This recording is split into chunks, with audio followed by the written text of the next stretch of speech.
Uniforma! Kasai, rupūs miltai! Tai lagotas jaunėlis merginoms, švarkas, kostiumas vaikinams, tamsiai mėlynos spalvos! Nes tamsiai mėlynos spalva, nakties dangaus spalvas! Spalvos. Kaip žinote, danguje yra žvaigždžių, ryškių žvaigždžių po perkūnais, tokių kaip tu. Aš? Tai tu su uniforma. Klausėt, kodėl jos reikia? Kodėl? O todėl, kad galūnė L. Ha, ha, ha. Pajuokavom, o dabar rimtai.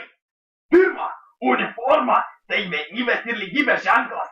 Visi atrodo vienodai, gražiai ir tvarkingai. A, ne? Stop! Grįžk namo ir apsirenk uniformą. O, iškart geriau.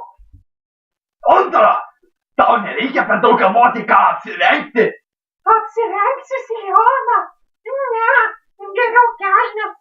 Ir šitą megztuką. Bet jis netinka prie mano kelnių. Ir tai kiekvieną rytą.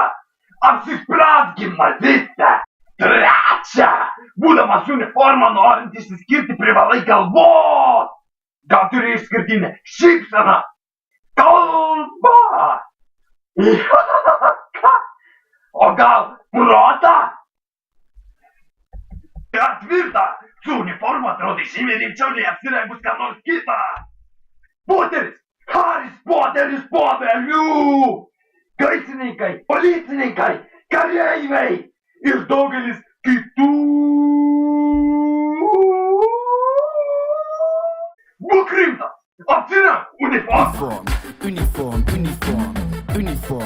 Uniform. Stop at the door.